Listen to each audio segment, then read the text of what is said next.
ला।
नागमणि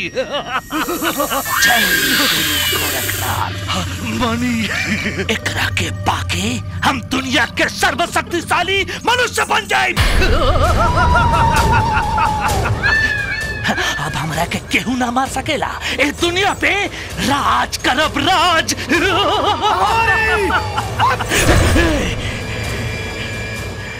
मन में राम बगल में छुरी, इच्छा तो न होई पूरी। अबे पे हमारा अधिकार बा। बंद कर अपन मदारीगिरी। अगर मनी तू लोग लेवे तो काम यहाँ तोनी के शराद करे आइल बानी।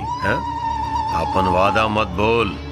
अगर हमार इरादा बदल गई ना तो ना बीन बजावे लायक रहे, नहीं मनी उठावे लायक रहे। चल। हे भोलेनाथ, बिना मणि के हमार मित्र शक्तिहीन हो गई बाड़े।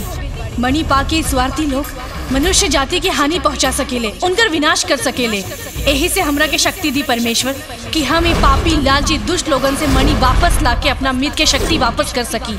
शक्ति दी भोलेनाथ, हमरा के शक्ति दी।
बिटिया।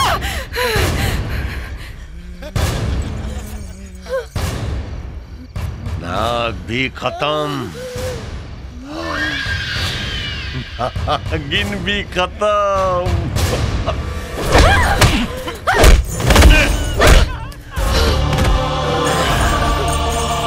नागिन, मणि हमके दे दे, दे दे या तो भस्म कर दे। नहीं,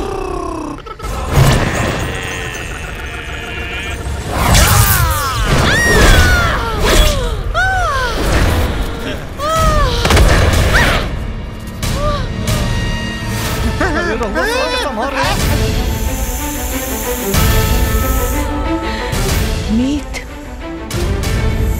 इन तीनों दुष्ट प्राणी के प्राण निकाल के तीनों लोक में फेंक दी।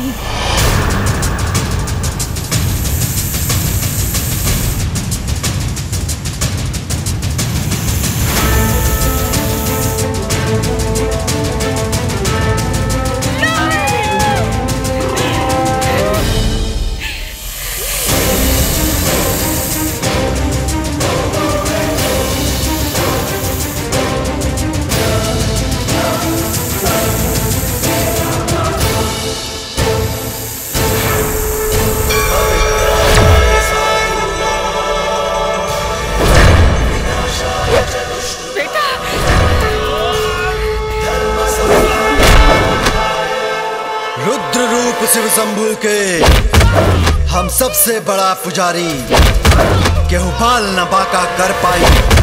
हम हैं इच्छाधारी।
हमने के रवा के बदला जरूर ले हम।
हे शिव शंभू, रहुआ हमनी के जन्मदाता हैं। लेकिन अपना प्राण से ज्यादा प्यार करे वाला माई बाबूजी हमनी के मिल गए बड़े।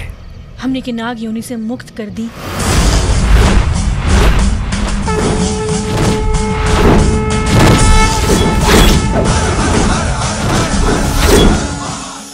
हे त्रिपुरारी, रउआ ई मड़ी वापस ले ली और हमनी के मनुष्य जीवन जिए खातिर आशीर्वाद दें।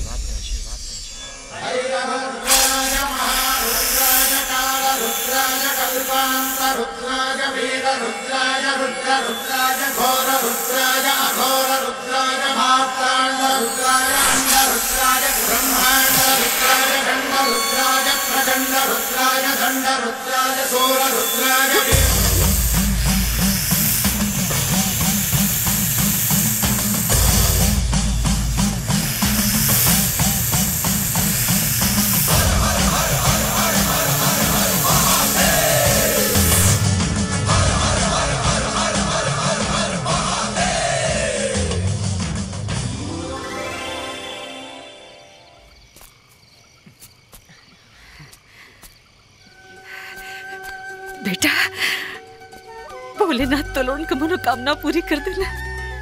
नाग योनि से तो लोग की मुक्ति मिल गई बेटा। हम तो के इंसान समझ के प्यार कहनी और हमारी इज्जत आबरू था राउर गुलाम रहे। जब चाहती धूल में मिला देती। इंसान के रूप में जानवर के तो देखले रहनी, लेकिन पहली बार हम जानवर के रूप में इंसान की दिखनिया। देवता के नाम सुनले रहनी, लेकिन आज साक्षात दर्शन हो गई।